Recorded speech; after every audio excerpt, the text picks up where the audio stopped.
Good morning, my brothers and sisters. Welcome to episode 81 of Be With Me. We're in the book of Acts, and today we're going to learn about what's called the first missionary journey. And the first thing I want to say about it is it's not the first missionary journey. It's actually Paul's fourth missionary journey, and it's Barnabas' sixth missionary journey, which is kind of fun. Here it is. It's from Acts chapter 13. It's kind of what we've been waiting for, is the message is going out in a formal way to the Gentiles. Acts 13, chapter 13, verse 1.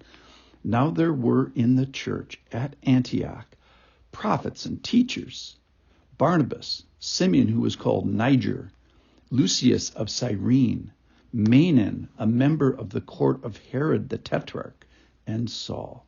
While they were worshiping the Lord and fasting, the Holy Spirit said, "Set apart for me Barnabas and Saul for the work to which I have called them." Then, after fasting and praying, they laid their hands on them and sent them off on this first missionary journey. So the year is 46 AD. The Lord has been seasoning Paul, training Barnabas, training the church at Antioch. And up to this point, and forgive me for saying this, there's been a little bit of, haphazard, disorganized, maybe inefficient. I'm sure God's going to correct me on this when I get to heaven. A way of spreading the gospel specifically to the Gentiles. Really, he's going to tell me, hey, wait, these were faithful men and women under persecutions, under peril, under travail, who were scattered and then shared their faith. So let me just start with a few observations on the so-called first missionary journey for Paul or for Saul and Barnabas. First of all, it was sent not from Jerusalem. It was sent from Antioch. So Jerusalem has been, the Christians, the Jewish Christians who were in Jerusalem, were scattered because of persecution. And it's almost as if God did not want the church to be led in Jerusalem, to emphasize this decentralization geographically and de-emphasizing Jerusalem, so as you can emphasize the new reality, which is God's everywhere. He's not just in Jerusalem.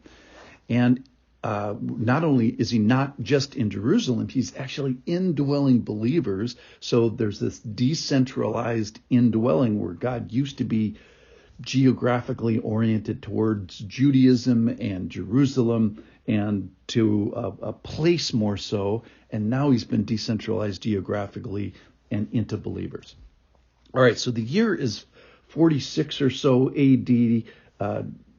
There's been a little bit of a slow uptake towards the Gentiles. It took Peter 7 visions to sort of get the message, to have the light bulb turn on for him, that the Gentiles were to be preached to. Maybe it took Saul 14 years of seasoning in Tarsus in his hometown area. But there has been some heroes, and these unnamed preachers that went to Antioch in chapter 11, they preach to Antioch, the gospel goes to Antioch, and then there's the suspicions from the Jerusalem church, and that's actually what sends Barnabas on his first missionary journey, if you will. That is, the Jerusalem Jews send him to Antioch to find out what the heck is going on, 462 miles, and he finds, hey, the Holy Spirit's in Antioch. Isn't this a wonderful thing?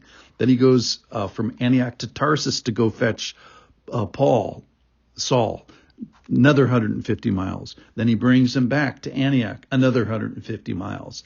Then the Antioch church, which is now made up of Jews and Gentiles, they hear about the famine from Jerusalem, and they send Saul and Barnabas on a trip of 462 miles to Jerusalem to bring them some cash so they can survive the famine. And then finally, in chapter 12, these guys, Saul and Barnabas, come back to Antioch. So Barnabas has been on 5 missionary trips, 5 trips at the behest of the Lord. Now Saul's already been on 3. He was saved in Damascus. Then he goes to Arabia, and I'm not even counting that because I think that's his true seasoning time. But we know from the get-go he preached. He preached in Damascus, and then when he went to Jerusalem, which I'm going to count as his first missionary journey, he preached there. So he went 209 miles to get from Damascus to Jerusalem. Then he goes up to his hometown area, to Syria and Cilicia and Tarsus, and he preaches the faith there for maybe even 10 years while it's being seasoned.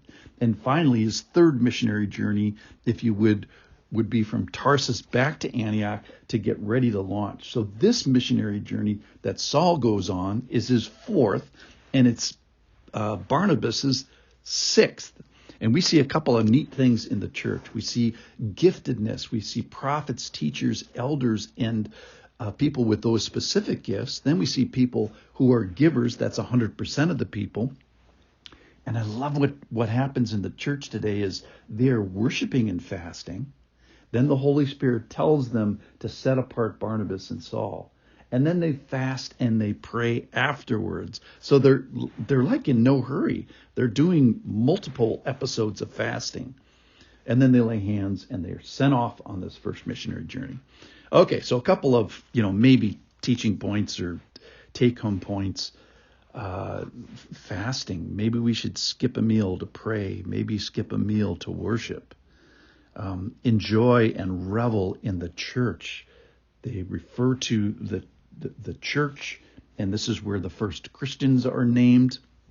And we see giftedness, prophets, teachers, elders, and givers being utilized in Antioch. And we see this